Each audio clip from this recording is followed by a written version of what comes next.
Boa tarde a todos. Daqui a pouco, daqui a algumas horas, nós vamos ter a nossa aula.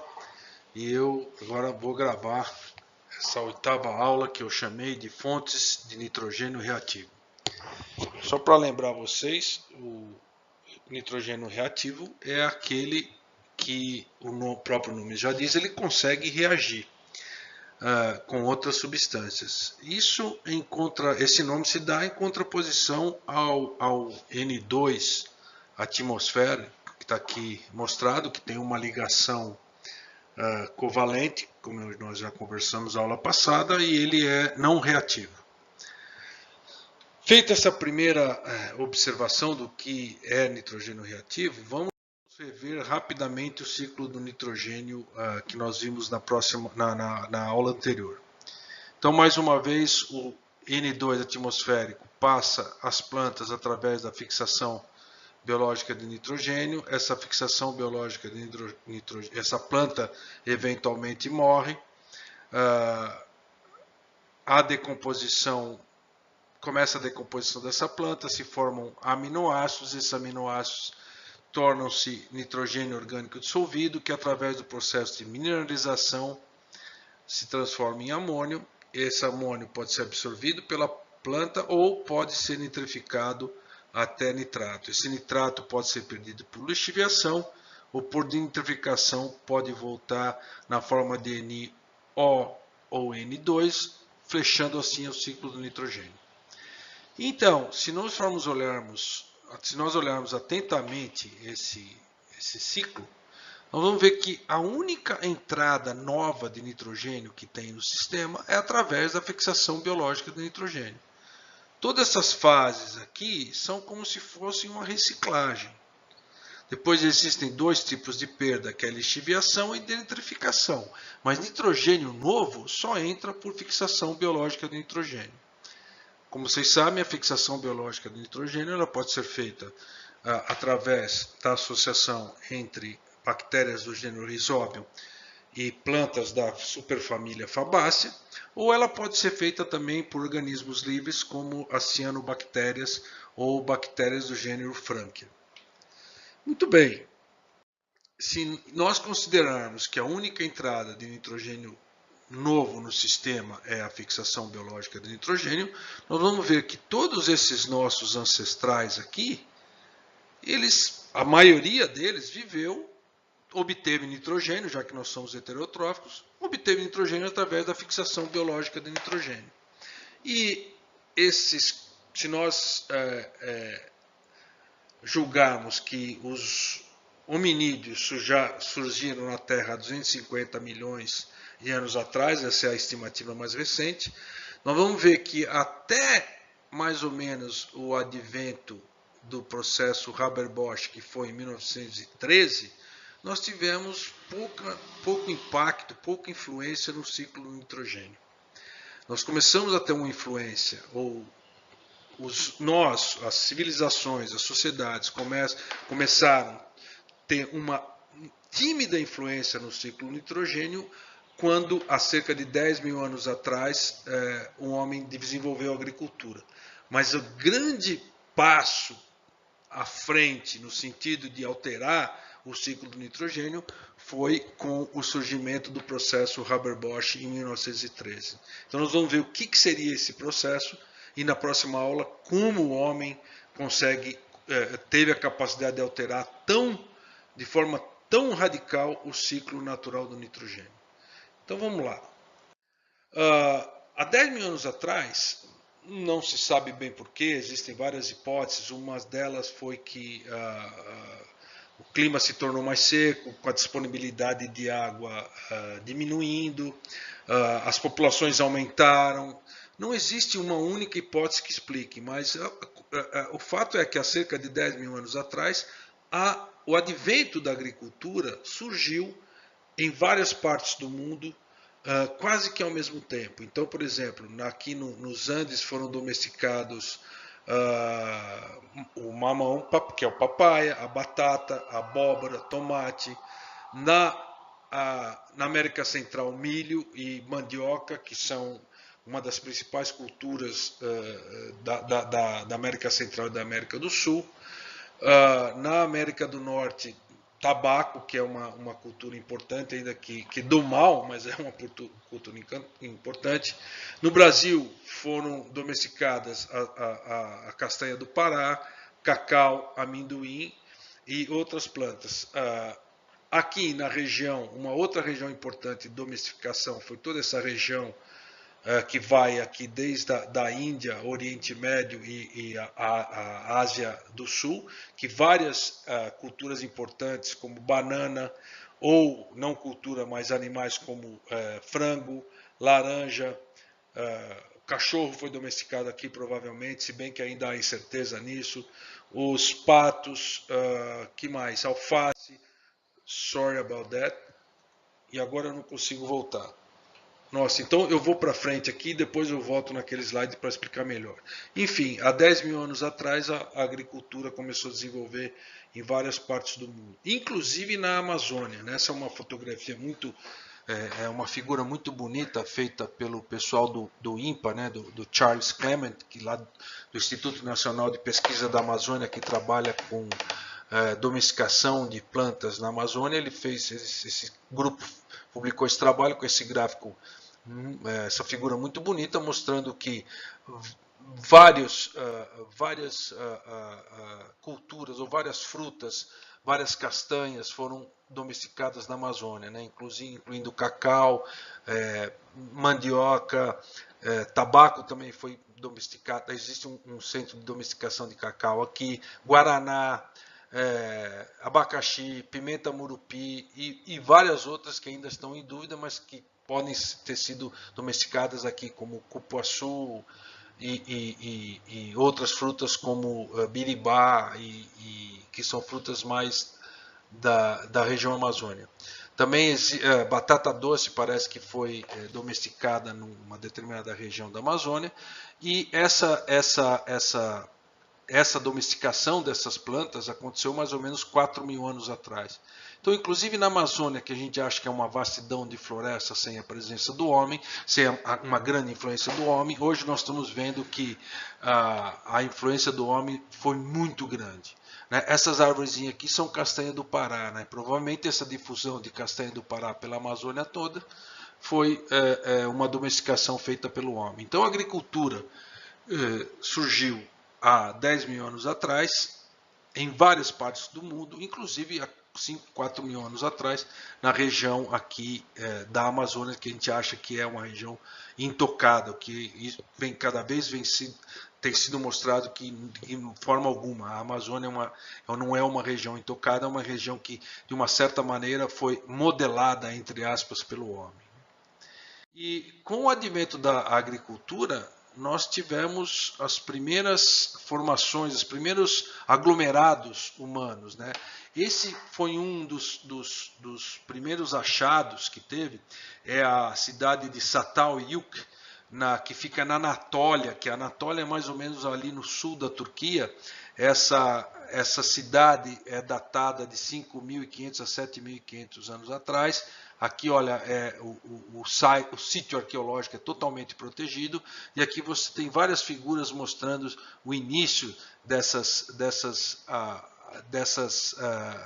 proto-cidades, que você já vê uma divisão de trabalho, né? Aqui, olha, um homem cuidando do rebanho junto com outro, uma mulher provavelmente essa assando o pão, essa provavelmente moendo um cereal.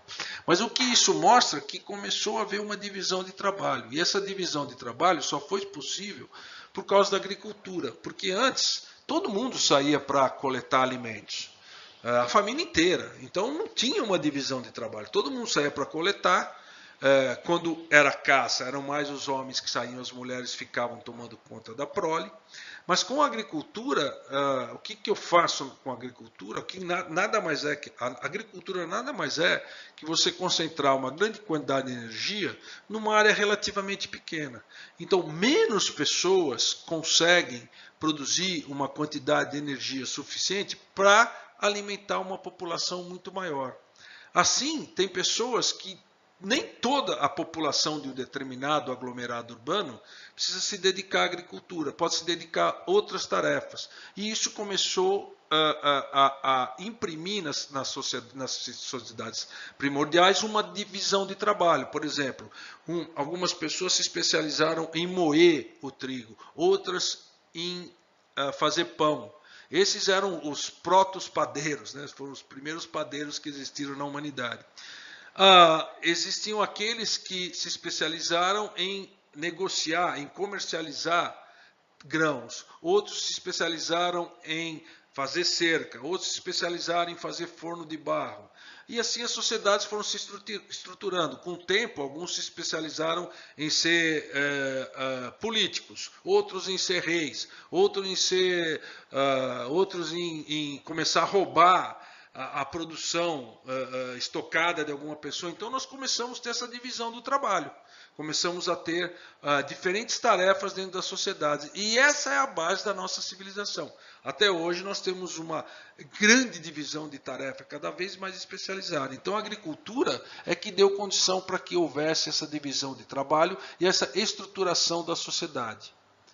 E com isso vieram os grandes impérios. Talvez o maior império desses antigos impérios tenha sido o Império Romano, que durou mais de 1000 anos e que se alimentava basicamente de trigo, de um único cereal, né? O pão, a política de pão e circo foi criada no Império Romano. Ou seja, se você der alimento e algum tipo de diversão, você controla todo um império. Essa era a base do Império Romano. Além do Império Romano, nós tivemos outros grandes impérios, como o Império Britânico, nós tivemos, não posso esquecer de mencionar o Egito, nós tivemos o Império Ultramarino Português, nós tivemos o Império Ultramarino Espanhol, nós tivemos o Império Francês e assim por diante. O interessante notar é que todos esses impérios, desde do Império do Egito, Império Romano, Império Britânico, Império Português, etc., foram alimentados exclusivamente com a fixação biológica do nitrogênio. O que havia era um sistema intenso de reciclagens, do qual desde cedo os chineses se tornaram mestres. Então os chineses eram mestres de reciclar nitrogênio, inclusive de fezes humanas. Eles defecavam em um determinado local, deixavam essas fezes fermentar e depois aplicavam como adubo. Mas não tinha entrada de nitrogênio novo. Todo o nitrogênio vinha de reciclagem do nitrogênio que entrou através da fixação biológica do nitrogênio. Mas as populações começaram a aumentar e chegaram a mais ou menos cerca de 1,6 milhões de habitantes. E aí aqui eu vou dar uma paradinha para mudar um pouco de assunto, para mostrar para vocês, voltar um pouco na nossa aula. Eu lembro que eu mostrei o trabalho aqui da corrente do Golfo. Hoje eu vou falar um pouquinho da corrente de Humboldt, que é uma corrente que vem aqui do sul, aqui do sul da América do Sul. Ela percorre toda essa costa aqui, encostando, passando pertinho aqui do Peru, do Equador, e move em direção à Austrália. Essa corrente traz uma quantidade de nutrientes muito grande, porque ela vem uma corrente fria arrastando todo o fundo do mar e chega aqui no Equador e no Peru. Ocorre o fenômeno da upwelling, que essa água toda sobe à superfície e fertilizando o mar. Então, o mar, junto das costas do Equador e do Peru, é extremamente piscoso. É extremamente piscoso por causa dessa corrente de Humboldt. Muito bem, feito esse parênteses, eu volto aqui a mostrar para vocês mais detalhe. Aqui, olha, é o Equador, aqui é o Peru, aqui é a corrente de Humboldt, passando em direção à Austrália.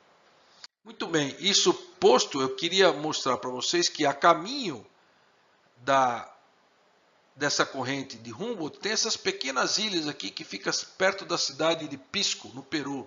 Todo mundo conhece Pisco Sour, que é uma bebida famosa, que é pisco, que é feito de uva, acho que é clara batida e limão, Pisco Sour. E existem essas ilhas Chinchas. Essas ilhas Chinchas, elas são um paraíso ecológico para aves. E por que tem tanta ave nessa região? Porque tem muito peixe, tem muita comida por causa da corrente de Humboldt. E durante séculos, os pássaros simplesmente defecavam aqui nas ilhas Chinchas, né? E o que aconteceu? Aconteceu que os europeus acabaram descobrindo essa fonte riquíssima de nitrogênio, que é chamada guano, que nada mais é que a cagada de aves marinhas que vai se acumulando durante centenas e centenas de anos. Então o Peru tinha uma riqueza imensa, porque o guano, que é essa cagada de gaivotas, é extremamente rico em nitrogênio. Então os navios vinham da Europa, lembre que ainda não existia o canal do Panamá, então os europeus tinham que sair da Europa, contornar aqui embaixo o Estreito de Magalhães e chegar até as costas do Peru. Isso demorava mais ou menos 3 a 4 meses, mas aqui é uma litografia da ilha de Chincha com um número enorme de navios esperando, atracados para serem carregados com guano, que é esse fertilizante produzido pelos pássaros. E aqui eu tenho algumas fotos, né? Esse são os mandriões em português, são as aves que defecam nessa ilha. Aqui é também uma gravura bem antiga, e vocês podem ver aqui um número dessas aves defecando durante centenas de anos nessa ilha. Formou o guano, que nada mais é cagada de aves marinhas. O guano fertilizou a agricultura do mundo entre 1840 e 1860. Aqui é uma camada de guano. Vejam, dá uma olhada no tamanho da camada. Aqui, ó, em vermelho, são homens produzindo guano. Estão vendo o tamanho dos homens? Então, dá uma olhada na altura dessa pilha de guano, dessa pilha de bosta de gaivota que tem. É interessante ressaltar que o guano era explorado por cerca de 600 escravos chineses que trabalhavam 20 horas por dia e tinham um dia de descanso por ano, e eles tinham cotas, cotas semanais. Se eles não conseguissem tirar uma determinada massa de guano, eles eram punidos, tinham que trabalhar durante o domingo também. Eles viviam em condições subhumanas, morriam às pencas, porque um local totalmente insalubre, né? Você respirando esse guano causava vários tipos de alergia, vários morriam dessas alergias, vários morriam de maltrato e vários morriam de fome, porque eles comiam um pouco de arroz e milho, arroz e muito de vez em quando um pouquinho de carne. E eram condições totalmente subhumanas. Depois que o guano se esgotou, o guano durou mais ou menos 20 anos, depois que ele se esgotou, bom, vocês viram que eu continuo no sistema amador, o telefone acabou de tocar. Depois que o guano se esgotou, passou-se a usar o salitre do Chile, que nada mais é que nitrato de sódio. Esse nitrato de sódio era explorado no deserto do Atacama. Então o deserto do Atacama fica aqui, ó, no norte do Chile. Inclusive houve uma guerra entre Chile contra Peru e Bolívia pelo domínio dessa área. O Chile acabou ganhando essa guerra e ficando com essas minas de salitre.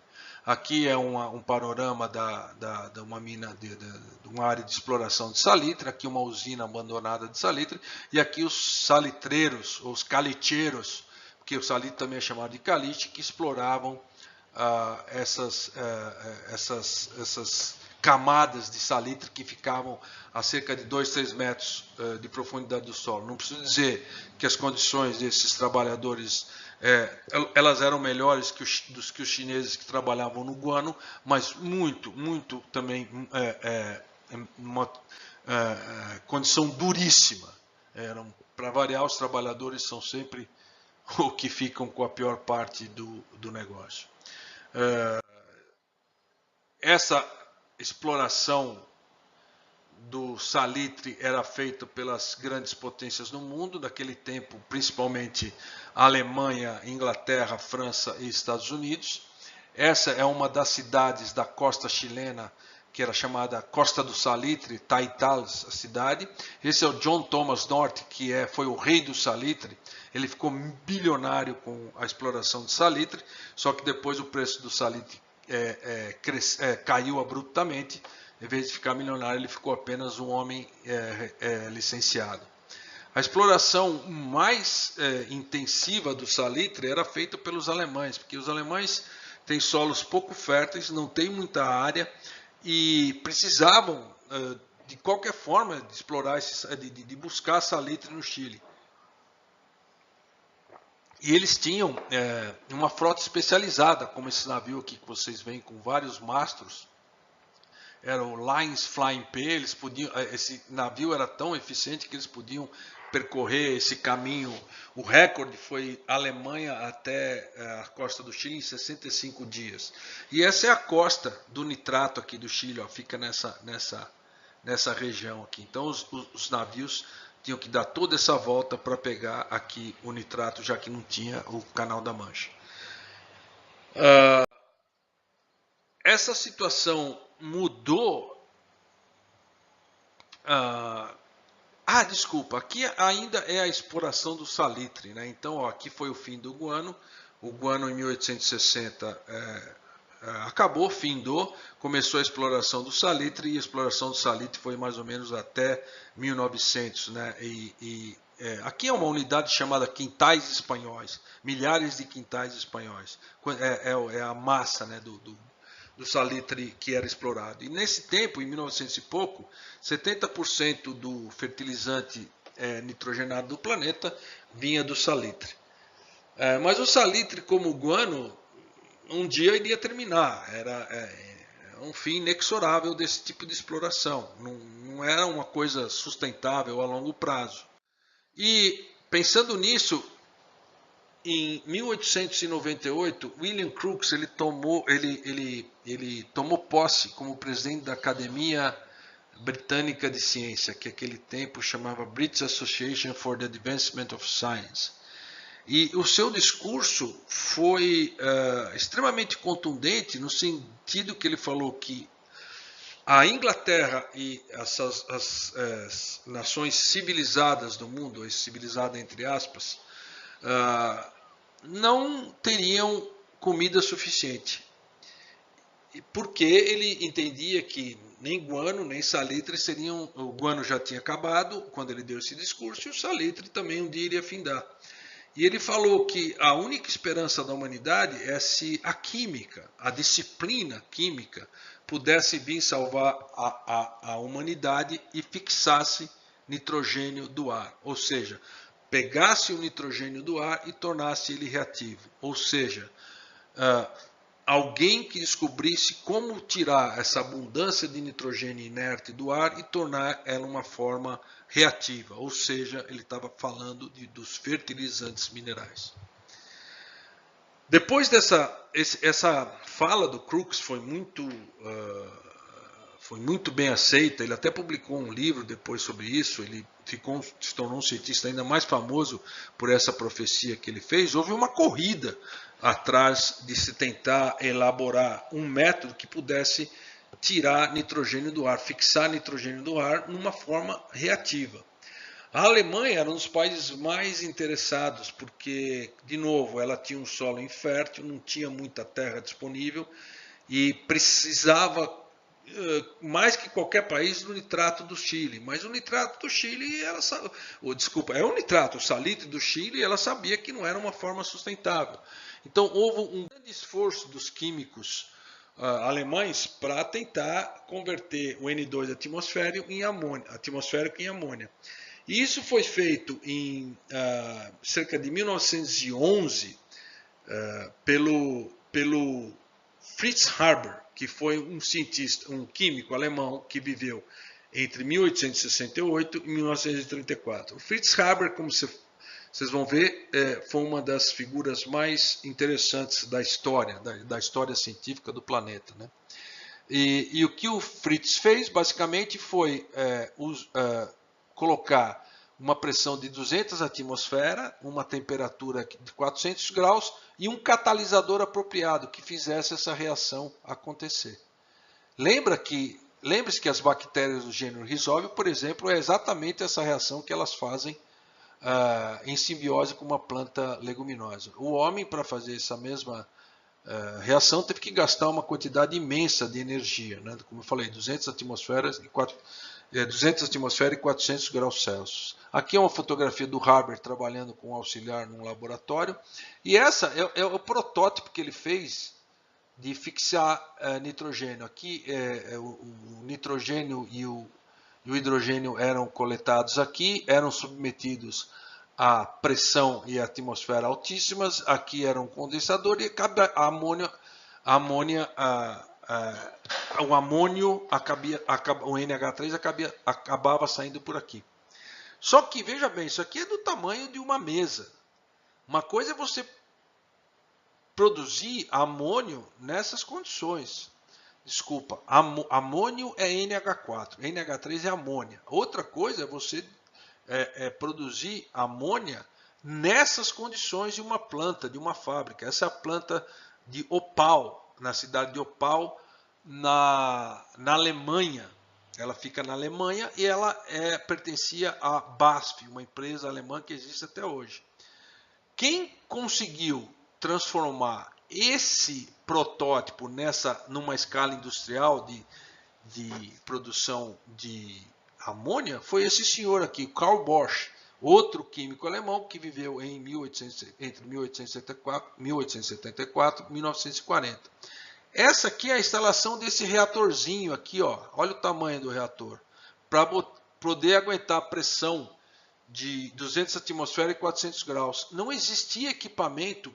A química de alta pressão, que hoje é um dos ramos mais conhecidos da engenharia química, estava na sua infância. Quem desenvolveu essa química de alta pressão foi o senhor Carl Bosch, por isso que ele ganhou o prêmio em 1931.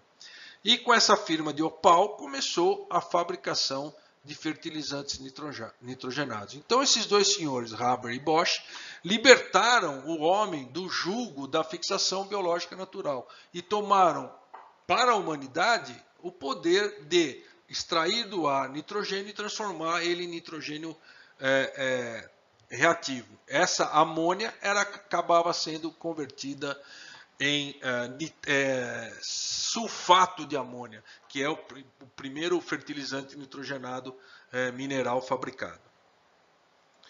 Como eu falei, o Fritz Haber tem uma vida interessantíssima, né?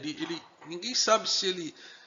às vezes ele era um herói, às vezes ele é visto como herói, às vezes ele é visto como um vilão, porque o Haber nasceu na Alemanha em 1868, nasceu numa família judia, mas o Haber não era religioso. Ele era, antes de tudo, cientista e alemão. Ele converteu-se ao catolicismo só por uma razão pragmática, para poder subir na carreira universitária, já que judeus na Alemanha, mesmo naquela época, tinham menos chances que os não-judeus. Então ele se tornou católico para poder subir na carreira universitária. Ele se tornou professor da cidade de Karlsruhe e ele, em 1911, ele desenvolveu esse processo Haber-Bosch, que ele vendeu a patente para Bosch, e o Carl Bosch a patente para a BASF, e o Carl Bosch na BASF transformou numa escala industrial. Mas na primeira, o Bosch, o Haber, ao mesmo tempo que ele é conhecido como o pai dos fertilizantes, ele é conhecido como o pai da guerra química, né? Ele desenvolveu cloro 2, que foi o primeiro gás letal usado na Primeira Guerra Mundial. Eles colocavam canister e abriam esses latões, e quando o vento era favorável eles abriam esses latões, e esse gás cloro 2 era lançado sobre os adversários, os inimigos, causando uma morte lenta e extremamente agoniante. Você sufocava com esse gás. Ele também foi um dos precursores do gás mostarda, que aí foi usado mais para frente na Segunda Guerra Mundial, mas ele é conhecido como o pai da guerra química. Ele fez isso porque ele era um alemão fervoroso e ele acreditava na grandeza da Alemanha. E, inclusive, quando ele foi eleito em 1919, ele obteve o prêmio Nobel por causa da síntese da amônia, do processo Haber-Bosch. Houve protestos do mundo inteiro. Como o pai da guerra química, de gases letais, que ele lançou esses gases sobre as tropas francesas, como é que ele podia ser eleito, podia ter ganho o prêmio Nobel? Então houve uma comoção muito grande, né? O Bosch também, o Haber também teve uma vida trágica. A sua primeira esposa se matou depois que ele usou esses gases na guerra. É sempre muito complexo a gente julgar e dizer por que uma pessoa se suicida, mas os historiadores dizem que com certeza esse gênio do mal que o Haber se tornou influenciou a morte de sua esposa. E como a história dá muitas voltas, com a ascensão do nazismo em 1933,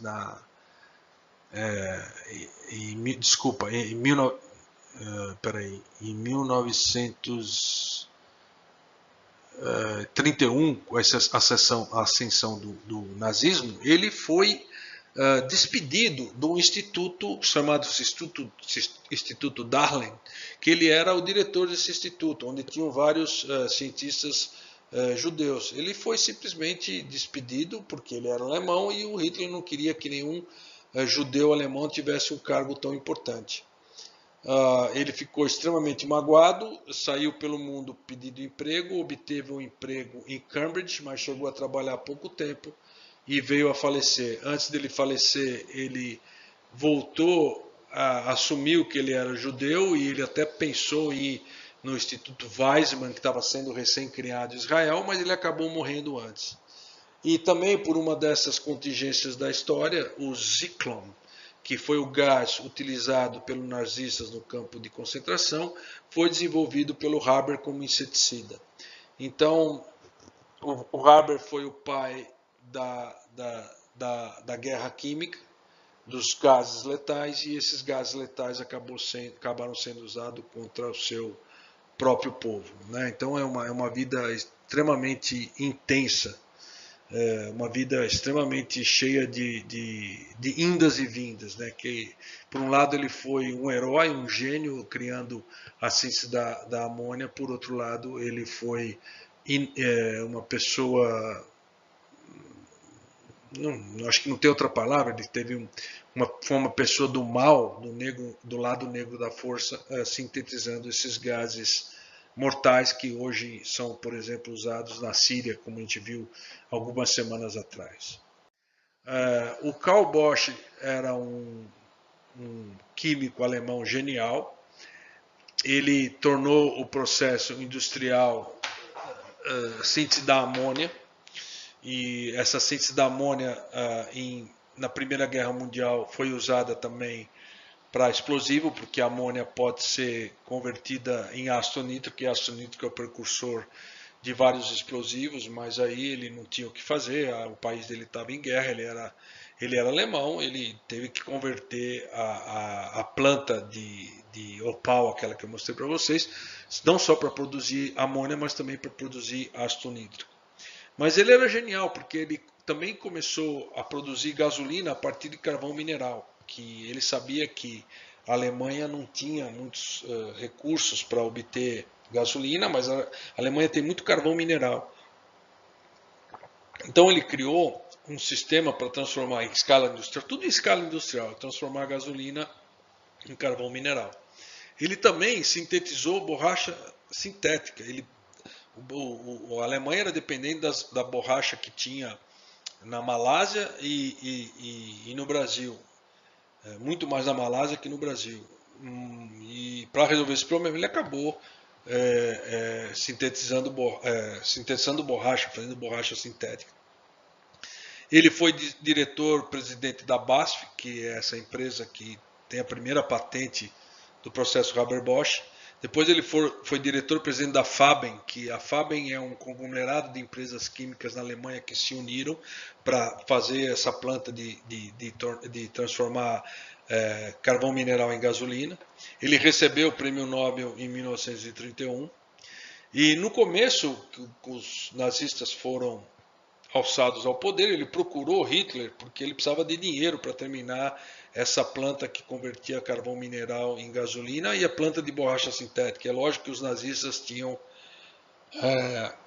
interesse nesse tipo de coisa, mas ele ousou a falar para o Hitler que ele não achava certo essa perseguição que o Hitler estava fazendo com os judeus, principalmente com o Haber. E os historiadores dizem que o Hitler ficou furioso e botou o Karl Bosch para fora da sala dele. Eles nunca mais se falaram. Com o passar dos anos e a ascensão cada vez maior dos nazistas, ele foi contra, ele se distanciou dessa política antissemita e, para evitar maiores danos para Faben e para BASF, ele acabou sendo aposentado, ou ele pediu aposentadoria, não tenho certeza. E o Karl Bosch sempre foi um idealista, ele queria produzir alimentos, mas ele viu que ele produziu bombas que mataram muita gente. E dizem os historiadores que esse foi um dos motivos dele se tornar alcoólatra no final da vida, e ele acabou falecendo devido a vários fatores, mas também ao elevado consumo de álcool. Então são duas figuras marcantes na nossa história que eu queria dar esse breve resumo a vocês. Depois, com o final da Segunda Grande Guerra, os adubos nitrogenados, principalmente pelo processo Haber-Bosch, começaram a ser produzido cada vez em maior escala. Então vocês podem ver que aqui é 1940, aqui mais ou menos é a Segunda Grande Guerra. Depois da Segunda Grande Guerra, a produção de nitrogênio através do processo Haber-Bosch cresceu muito. E existe uma correlação entre o crescimento, a fabricação de adubo nitrogenado e o crescimento da população mundial. É lógico que a população mundial não cresceu só por causa disso, cresceu também porque as condições de saúde mudaram muito, descobriu-se os antibióticos, descobriu-se vários medicamentos importantes, mas sem dúvida o processo Haber-Bosch foi muito importante para que houvesse esse crescimento na população mundial. Com isso, as lavouras, as plantações começaram a render muito mais e proporcionaram uma quantidade muito maior de alimento para as populações. É interessante notar também que, além do processo Haber-Bosch, a queima de combustível fóssil produz uma certa quantidade de nitrogênio reativo.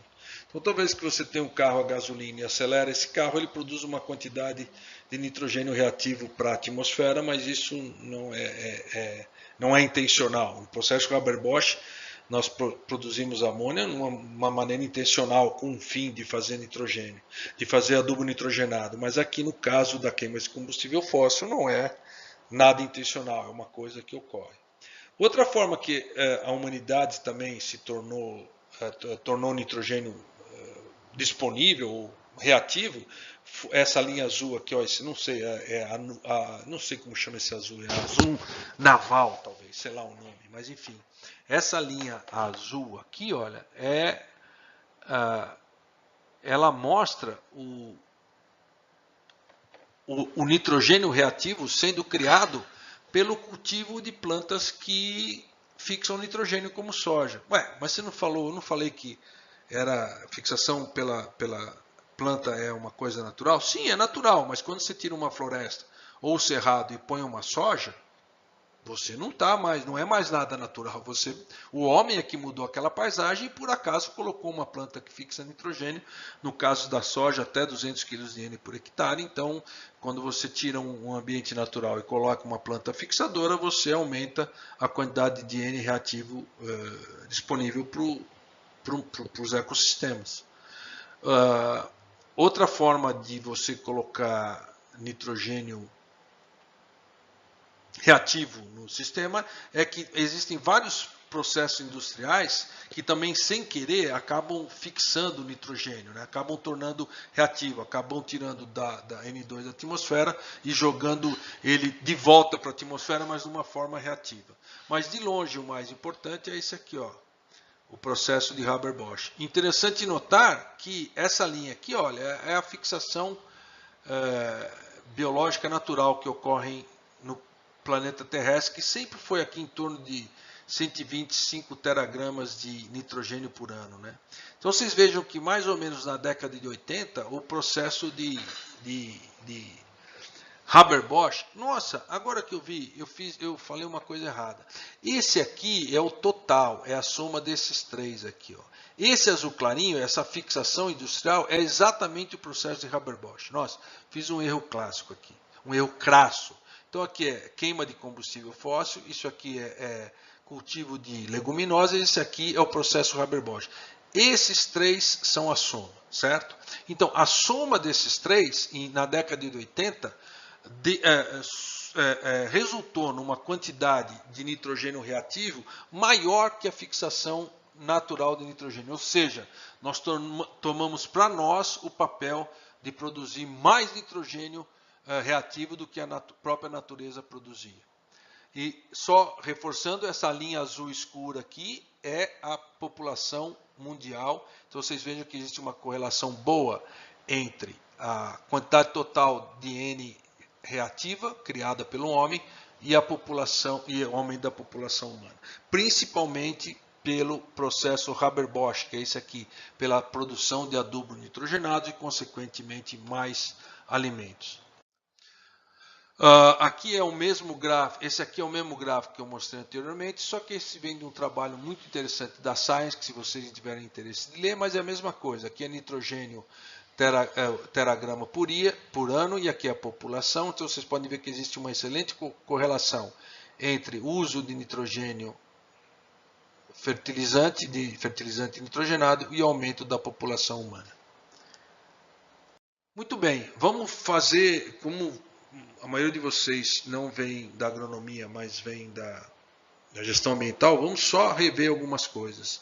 Se você considerar o mundo todo, o maior uso de NPK, que são os três nutrientes usados nos adubos, nitrogênio, fósforo e potássio, a maioria, 16% é usado, em termos globais, é usado no trigo, em trigo, 14% no arroz, outros 16% em milho, frutas e vegetais 15% e o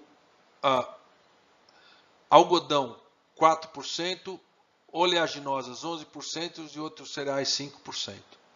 Então, essas milho, arroz e trigo, que são consideradas staple foods, que são aquelas são os alimentos que mantêm a população, é como o nosso arroz e feijão, é que usam a maior quantidade de nitrogênio, a maior quantidade de adubo. Se você olhar só para o nitrogênio, é mais ou menos a mesma coisa. 18% trigo, 15% arroz, 17% milho e 15% frutas e vegetais. Interessante notar que nitrogênio, 4% de todo o nitrogênio usado no mundo é usado em cana-de-açúcar. E vocês sabem, o Brasil é o maior produtor mundial de cana-de-açúcar. Muito bem,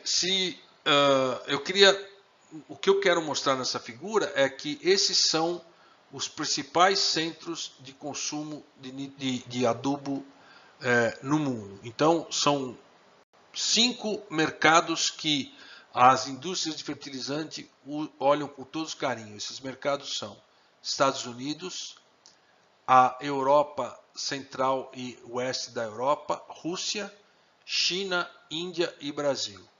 Agora vejam o papel especial que o Brasil tem nesse cenário. A Índia tem 1,2, 1,3 bilhões de habitantes. É normal que ela seja um grande mercado para fertilizante. A China também tem 1,3, 1,4 bilhões de habitantes. A Rússia é um país importante, uma população maior que o Brasil. Os Estados Unidos é um país super importante, também com uma população maior que o Brasil. A Europa Central e a parte este da Europa, a população não é maior que a do Brasil somada, mas é uma das partes mais ricas do mundo. Então, Estados Unidos e essa parte aqui gastam dinheiro, gastam muito adubo porque eles são muito ricos. Rússia, China, Índia gastam dinheiro, gastam muito adubo porque eles população muito grande. O que é interessante do Brasil é que nós não somos nem ricos e nós nem temos uma população muito grande. Mas nós produzimos commodities agrícolas para o mundo inteiro. Então isso faz com que o Brasil seja um mercado importantíssimo de fertilizantes no mundo. Esses números são milhões de toneladas de nutrientes, então NPK por país. Então vocês vejam que em termos de nitrogênio o Brasil produz mais que a Rússia, consome mais que a Rússia, fósforo consome mais que a Rússia, e potássio, o Brasil é um país que mais consome potássio no mundo. Fósforo, o Brasil é o terceiro país. Nitrogênio nem tanto, porque a principal só consome mais que a Rússia. O Brasil não consome tanto nitrogênio porque a maior cultura brasileira em termos de área é a soja, com cerca de 23 milhões de hectares. Como vocês sabem, a soja no Brasil é extremamente eficiente em fixar nitrogênio. Então ela usa muito pouco nitrogênio. Porque a soja, com as variedades melhoradas da Embrapa, ela fixa muito nitrogênio do ar. Ela tem uma associação extremamente eficiente, uma simbiose extremamente eficiente com o gênero Rhizobium, bactérias do gênero Rhizobium. Então o Brasil é como falam na linguagem do mundo corporativo, é um importante player nesse mercado de fertilizante, apesar de ser meio pobre e apesar de não ter tanta gente morando aqui como na Índia e na China. E, como falei, não ser rico como Estados Unidos e Europa. Se você olhar nesses países onde estão maiores consumo, Brasil, aqui é nitrogênio, né? É milho e cana. Como eu falei, de novo, a soja não usa muito porque usa quase nada, porque ela fixa nitrogênio do ar através das variedades melhoradas e adaptadas pela Embrapa. Nos países mais temperados, além do milho, um grande consumo é no trigo. Então aqui, Estados Unidos 13%, Europa 28%, Rússia 48% usa no trigo, a China 13%, mas a China também usa no milho, no arroz e em frutas e vegetais. A Índia usa principalmente no trigo e no arroz, e a Europa no trigo, milho e outros cereais. Brasil, de novo, eu destaco aqui a cana-de-açúcar, com 22% de nitrogênio, e com uma área de somente cerca de 10 milhões de hectares, enquanto o milho ocupa cerca de 18 milhões de hectares. Então a cana-de-açúcar é um grande consumidor de nitrogênio até em nível mundial. Aqui vamos passar a ver as tendências históricas. E como é difícil mostrar o mundo todo, eu selecionei 3 países. Isso é consumo de fertilizante nitrogenado em teragrama de N por ano, e eu destaquei Brasil, China e Estados Unidos. Então, se a gente olhar quantidades absolutas, teragrama de N, o Brasil ainda está na sua infância, com, sei lá, praticamente 5 teragramas de nitrogênio, de nitrogênio utilizado por ano, né? Mas vocês vejam que vem um crescimento aqui, ó. Não parece acelerado, mas depois vocês vão ver como é acelerado. Os Estados Unidos cresceu muito de 1961 até a década de 80. Depois houve uma certa estabilização.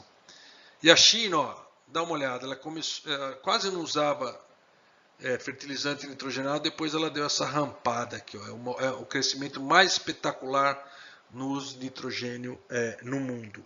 Porque a China começou a produzir o seu próprio fertilizante nitrogenado e começou a distribuir gratuitamente para os agricultores chineses esse nitrogênio. Então o uso de nitrogênio, de adubo nitrogenado na China é muito intenso. Hoje essa política de doar o adubo, de não cobrar quase nada dos fazendeiros, ela terminou e houve uma certa estabilização no consumo de adubo nitrogenado aqui na China.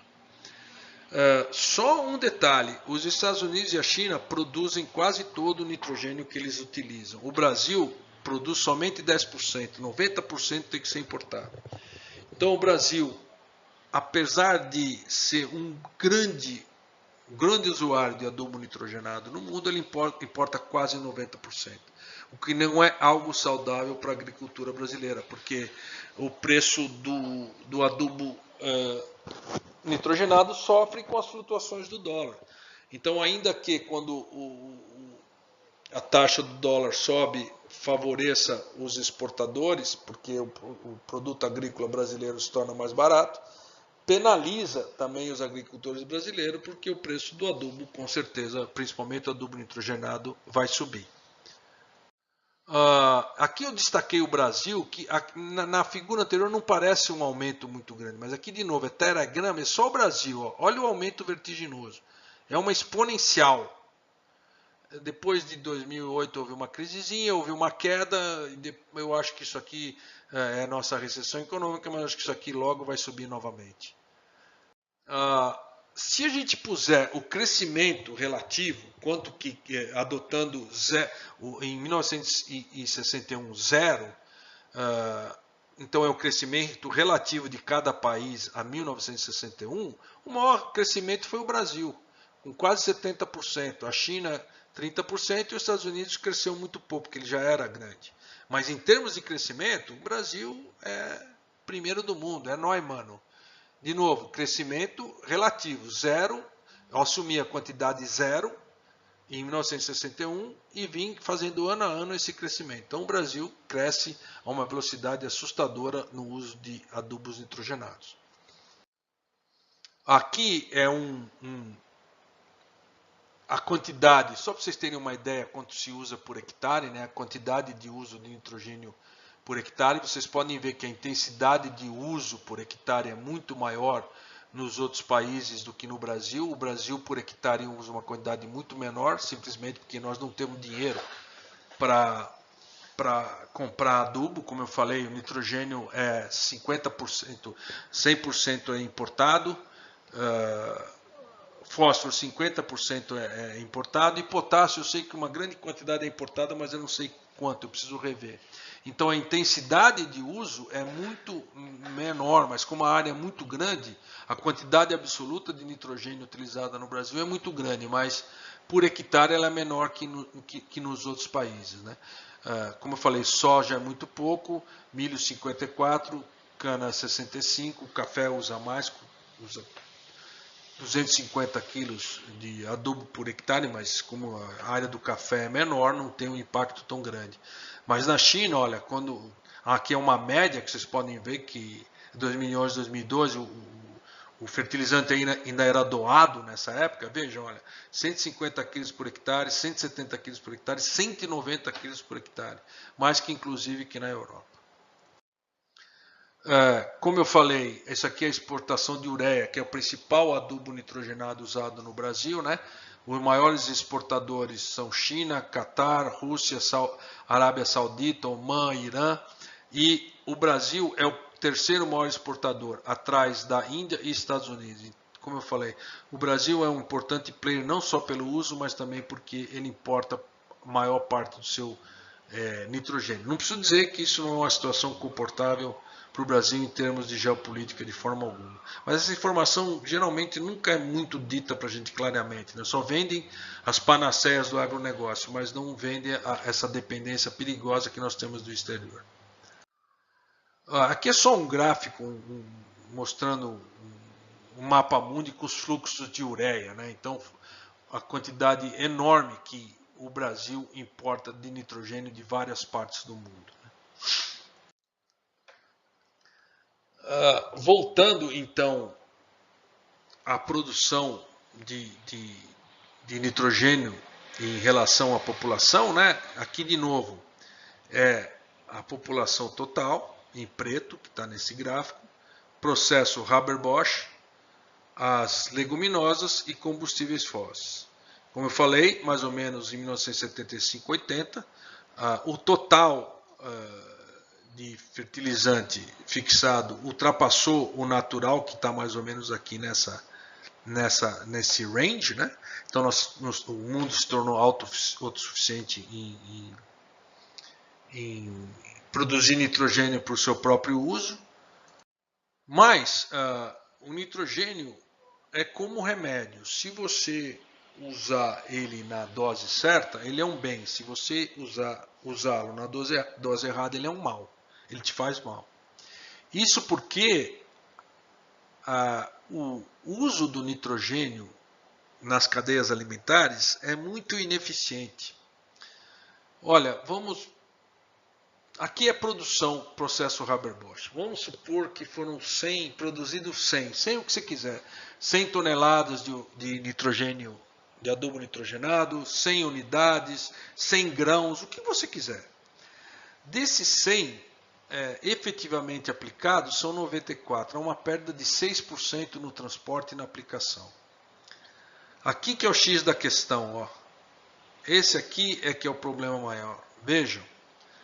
Isso aqui é uma média extremamente otimista. 47% ou 50% do adubo nitrogenado que é aplicado é efetivamente absorvido pela planta. Então, nas melhores condições possíveis, cerca de 50% é absorvido pela planta. Outros 50% fica perdido pelo meio ambiente. Na maioria das culturas, essa absorção não é de 40%, ela é de cerca de 30%. Então, a maioria do nitrogênio fica perdido pelo ambiente, onde ele tem um efeito deletério, como nós vamos ver na próxima aula.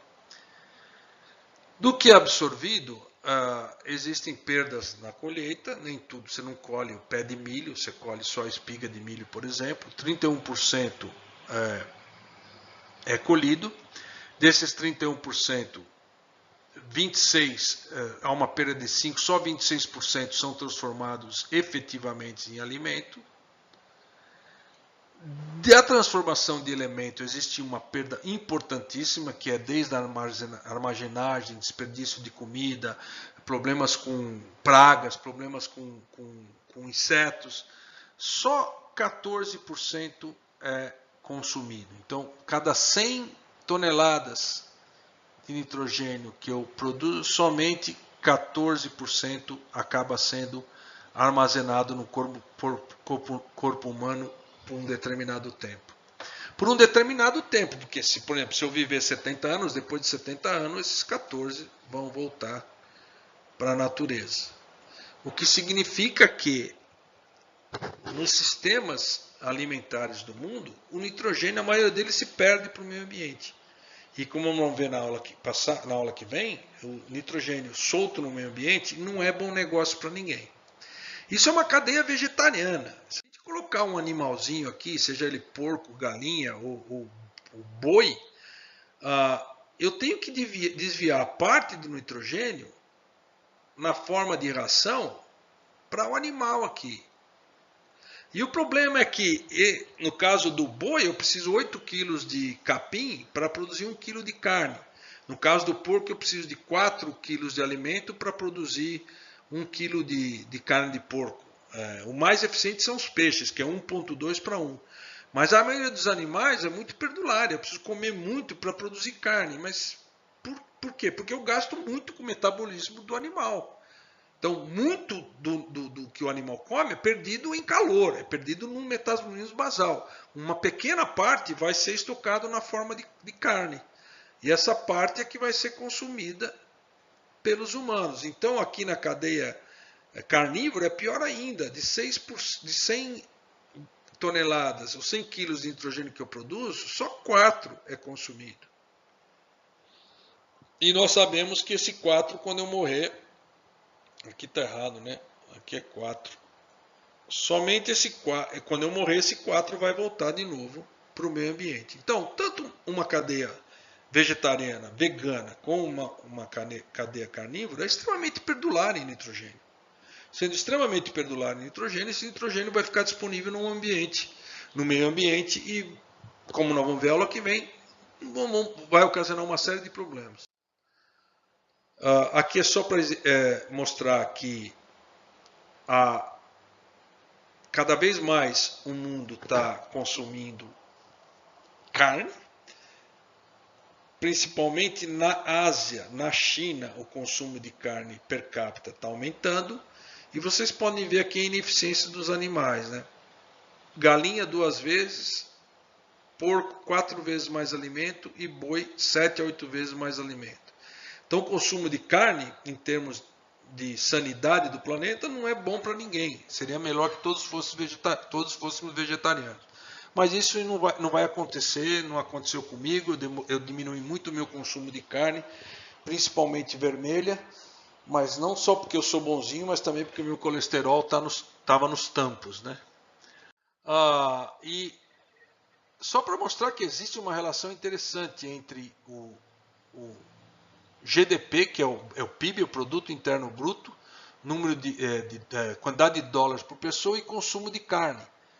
Então, quanto mais dinheiro eu tenho, mais eu tendo a consumir carne. Então, quanto mais o mundo enriquecer, mais carne ele vai comer, mais problema eu vou gerar, porque a cadeia carnívora é extremamente ineficiente no ponto de vista do nitrogênio. Para encerrar essa aula, eu queria voltar ao ciclo do nitrogênio, mostrando que agora, além da fixação biológica de nitrogênio, nós temos o processo Haber-Bosch, e temos aqui também, que eu não coloquei, as culturas que fixam o nitrogênio. Como eu estou injetando mais nitrogênio no sistema, as perdas, como lixiviação e denitrificação, também serão maiores. E as consequências maiores dessas perdas no meio ambiente é que nós vamos ver na próxima aula. Pessoal, fico por aqui, daqui a algumas horas eu estou com vocês. Abraço a todos e boa noite.